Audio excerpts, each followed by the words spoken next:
Hai guys, selamat datang di channel ini. Nah, di video kali ini aku mau tanya-tanya nih kepada generasi milenial. Kira-kira mereka itu tahu nggak sih apa itu investasi? Dan seberapa jauh sih mereka itu mengenal investasi? Untuk yang penasaran, cek ya dan tonton. Dah. Kalian tahu nggak sih apa itu investasi? Investasi menurut saya itu kayak tanam modal atau kita itu beli saham gitu gak sih? Ya, menurut aku investasi itu adalah tabungan, tapi tabungan yang mengarah ke penambahan nilai. Contohnya kita beri tanah nih, kan setiap tahun tanah tuh nilainya menambah. Jadi menurut aku investasi itu tabungan yang mengarah ke penambahan nilai, jadi kita lebih untung dari nilai sebelumnya. Kayak istilah lain itu penanaman modal lah. Investasi ya, kalau menurut aku sih kayak semacam menyimpan uang pas di bank gitu. Cuma kalau investasi itu kayak modal seperti itu. Assalamualaikum warahmatullahi wabarakatuh, Kak. Bagaimana kabarnya? Apakah baik? Waalaikumsalam warahmatullahi wabarakatuh. Kabarnya lumayan baik sih. Semenjak ada COVID ini, saya sering di rumah, tapi ya saya kebiasa di rumah. Semoga dilancarkan ya kerjaannya, Kak, dan keluarganya semoga sehat-sehat aja. Amin. Nah, gini Kak, di sini ini aku tuh mau tanya nih. Kan aku abis nanyain beberapa orang nih tentang apa sih itu investasi. Kan Kakak di sini sudah berpengalaman kan di bidang investasi. Nah, menurut Kakak sendiri itu apa sih itu investasi biar kita tuh kaum milenial itu tahu itu investasi itu apa. Tuh. Mengenai investasi ya, ada baiknya kita balik ke KBBI terlebih dahulu untuk mendapatkan dasarnya setidaknya. Jadi menurut KBBI itu investasi itu dia penanaman modal atau aset pada suatu perusahaan. Nah itu mungkin kalau untuk anak-anak milenial atau orang-orang yang baru mendengar investasi, dia pasti akan kerumitan loh. Apa ini maksudnya? Kok nanam modal itu kayak mana caranya? Nah simpelnya seperti ini aja. Investasi itu kayak nabung atau menanam tanaman. Jadi dia itu tiap bulan atau tiap periode, misalnya Anda beri pupuk, terus Anda siramin, Anda rawat, itu pohonnya akan besar dan itu akan mengayomi keluarga Anda di masa depan ataupun generasi penerus Anda. Seperti itu investasi. Jadi investasi itu dampaknya tidak sekarang, cuman dampaknya itu nanti di masa depan, itu untuk Anda pas masa tua ataupun untuk anak-anak Anda dan generasi berikut. Seperti itu. Oh, berarti kalau saya bisa simpulkan itu investasi itu kita menabung saat ini, tapi kita memperoleh pendapatannya itu atau keuntungannya itu di masa depan ya Pak ya. Jadinya kita itu melihat di masa depannya, bukan sekarang untungnya.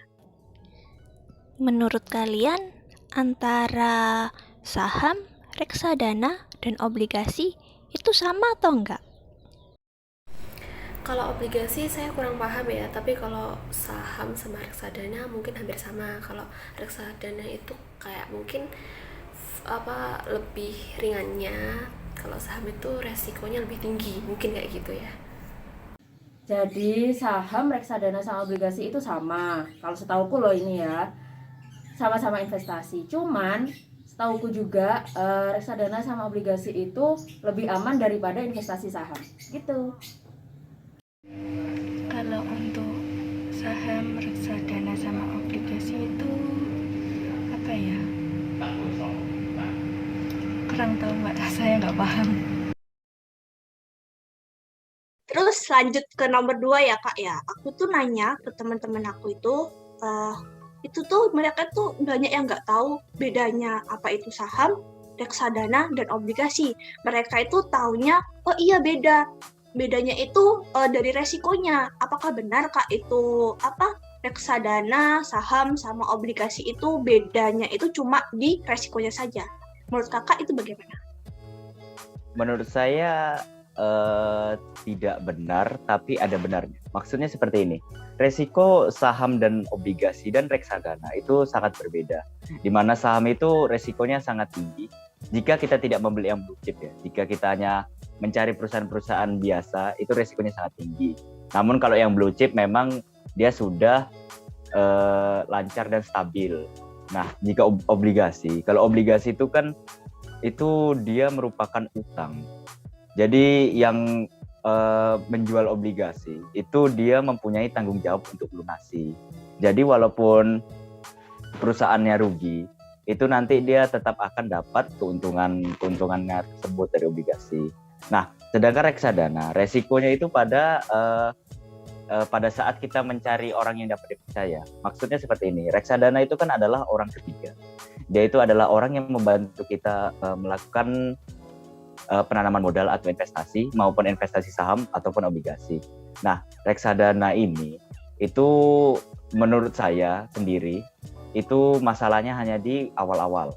Jadi saat kita percaya nggak sama orang itu, kita percaya nggak sama uang kita kepada orang itu, percaya nggak kita memberikan uang kita kepada orang itu. Jika tidak percaya, saran saya lebih bagus itu obligasi, karena obligasi resikonya lebih kecil, seperti itu. Oh, jadi kalau dari resiko itu yang paling nggak beresiko itu obligasi ya, karena kita tahu kalau obligasi itu kan instrumen utang, jadinya kalau utang itu pasti ada kewajiban untuk membayar, jadinya kita aman-aman aja. Kalau perusahaannya itu bangkrut, ya udah kita kan jadi kreditornya, jadinya perusahaan itu wajib dong untuk membayar kita, seperti itu ya, Kak. Oh, betul sekali. Kalau menurut kalian, sebagai generasi muda saat ini, nah perlu nggak sih generasi milenial itu untuk belajar investasi? Sangat penting. Aku pun kalau punya modal, aku pengen loh investasi. Entah itu investasi ke apa, tapi aku pengen sekali kalau punya modal investasi. Soalnya apa? Investasi itu sangat berpengaruh banget untuk masa depan, sangat penting lah untuk masa depan. Jadi semoga banyak rezeki ya Bun, biar kita investasi bareng-bareng buat modalnya investasi. Anak milenial belajar investasi penting dong, aku aja udah investasi. Anak milenial belajar investasi, kalau menurut saya sih penting banget ya, soalnya apalagi zaman sekarang apa-apa itu kan butuh uang. Kalau kita udah mulai investasi mulai dari sekarang, suatu saat nanti kita bakal tuai kan hasilnya. Lanjut ya Kak ke pertanyaan nomor 3 nih yang dibingungin sama milenial. Nah, aku kan udah tanya-tanya nih kepada milenial itu, apakah kaum milenial itu harus belajar investasi atau enggak? Terus caranya belajar investasi itu kayak mana sih? Kalau menurut saya sendiri, bukan menurut saya sendiri, malah ini lebih disarankan. Maksudnya ini pendapat banyak orang yang sudah mengerti investasi. Itu tidak hanya kaum milenial saja yang disarankan atau sebaiknya belajar investasi. Ini yang sudah tua juga masih bisa belajar mengenai investasi. Kenapa? Karena investasi ini tidak mengenal waktu, tidak mengenal umur. Jadi kita cuma hanya menanamkan modal, habis itu kita bisa tinggal 10 tahun, 20 tahun bahkan lebih untuk mengambil keuntungannya untuk di masa depan nanti. Nah, kalau masalah cara belajar di masa kini kan ya, ini kan udah revolusi 4.0. Revolusi 4.0 itu kan sudah banyak teknologi maju seperti internet, Google, HP, dan sebagainya kan. Nah, mereka itu bisa belajar dari situ. Misalnya dari YouTube, cara analisis fundamental, cara analisis teknikal. Itu di YouTube sudah ada biasanya. Kalau nggak di IG biasanya ada kayak influencer yang menyarankan investasi. Kadang-kadang juga mereka sedikit-sedikit mengajarkan mengenai analisis fundamental tersebut. Nah, jika memang tidak bisa belajar dari YouTube ataupun internet ataupun IG, itu kan bisa mengikuti seminar online.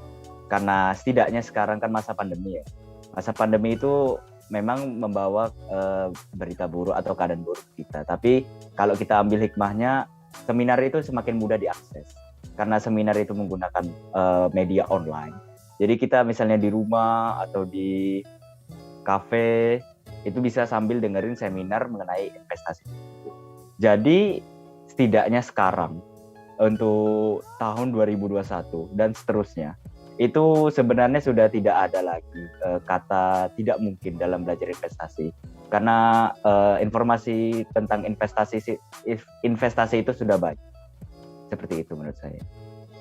Oh, berarti milenial itu sangat perlu sekali untuk belajar berinvestasi karena media-media untuk belajar itu udah banyak banget, jadinya nggak perlu susah-susah itu untuk belajar investasi ya Kak. Menurut kalian nih, ketika kalian itu diberi uang 10 juta secara cuma-cuma, kalian ingin investasi atau mending ditabung? Ya kalau tiba-tiba dikasih uang 10 juta kan, kalau udah ada ide usaha ya mending investasi. Kalau belum ada mungkin lebih prefer kayak ditabung gitu. Misalnya kalau ditabung, kalau kita butuh bisa diambil langsung kan. Kalau investasi mungkin nggak bisa langsung diambil. Kalau aku ya pilih diinvestasikan lah. Kalau ditabung itu ujung-ujungnya pasti habis. Kalau diinvestasikan kita ada modal buat masa depan gitu. Kalau diberi uang 10 juta, mungkin sebagiannya akan saya tabung, tapi sebagiannya juga akan saya investasikan, karena sekarang kan investasi juga udah lumayan mudah ya, nggak usah jauh-jauh ke bank, nggak usah tanya-tanya sama mbaknya. Kita itu bisa investasi dari rumah, misal kayak beli saham. Sekarang kan udah banyak aplikasi buat beli saham, reksadana gitu, jadi akan lebih mudah lah. Terus kenapa nggak semuanya saya investasikan? Ya kita nggak pernah tahu nanti kita butuh uang. Mungkin kalau di tabungan kan kita bisa ngambilnya cepet ya, maksudnya tinggal ke bank ambil gitu. Jadi tetap sebagian saya investasikan, tapi sebagiannya saya tabung gitu. Oke, lanjut ke pertanyaan terakhir. Itu aku tuh tanyanya gini Kak, kalau misalnya kalian itu dikasih uang 10 juta. Nah, kalian itu pengen nabung atau pengen investasi. Nah, kebanyakan di realitanya, kebanyakan itu pilihnya itu nabung sama investasi. Dia itu ragu antaranya menabung atau investasi, karena kalau investasi kan ya tadi kan beresiko, sedangkan kalau nabung ya udah, nabung uangnya segitu-segitu aja. Kalau bunganya dikit ya nggak apa-apa, yang penting uangnya aman. Kalau menurut kakak itu bagaimana? Kalau dapat uang 10 juta, itu apakah harus investasi langsung atau ditabung dulu atau bagaimana? Atau melihat karakter orang? Jadi menurut saya seperti ini ya. Saya tidak bisa menyalahkan orang yang takut dalam berinvestasi. Kenapa? Karena semua orang memiliki karakteristik yang berbeda-beda. Ada yang orangnya penakut dan dia tidak mau menghadapi resiko sama sekali. Tapi ada juga di spektrum lain dia agresif. Dia pengen menghadapi semua resiko, dia pengen melewati semua resiko tersebut. Nah, saran saya kalau misalnya orang yang take resiko, setidaknya sisakan sedikit lah, anggaplah 10% atau 20% saja dari 10 juta tersebut untuk diinvestasikan. Itu pasti tidak akan rugi dan dia akan mulai beradaptasi dengan siklus investasi tersebut. Nah, cuman kalau misalnya dia memang agresif atau menyukai tantangan, taruhlah 75% dari 10 juta itu ke dalam investasi dan sisanya disimpan untuk keperluan-keperluan hidupnya lainnya gitu. Nah, saran saya jangan pernah habiskan duit untuk investasi. Kenapa? Karena investasi itu tidak seperti yang saya bilang sebelumnya atau sebutkan sebelumnya. Resiko investasi saham itu sangat besar. Jadi kalau misalnya dia 10 juta, dia dihabiskan 10 juta itu dan ternyata dia rugi, itu dia tidak akan pernah kembali sahamnya atau duit yang sebelumnya. Makanya saya sarankan kalau berinvestasi ingat sediakan sisa-sisa atau perhitungkan dulu, sediakan mana yang ingin diinvestasikan, mana yang ingin ditabung supaya tidak menyesal di kemudian hari. Menurut saya seperti itu sih jika timbul pertanyaan atau kejadian seperti itu. Oke Kak, berarti dapat saya simpulkan kalau kita mendapatkan uang 10 juta, mau investasi atau menabung itu tinggal karakteristik orangnya itu juga ya. Kalau orangnya itu suka tantangan dan suka returnnya itu banyak, dia itu bisa langsung investasi semuanya itu. Terus kalau dia itu setengah-setengah maksudnya dia itu agak investasi menabung, berarti dia itu bisa 50-50. Nah, kalau baru masuk ke investasi, lebih baik 10% aja ya dari 10 jutanya. Oke Kak, terima kasih atas penjelasannya. Semoga video ini bermanfaat. Halo? Halo Mbak? Kak? Halo Kak? Kak? Halo? Boh. Boh. Boh.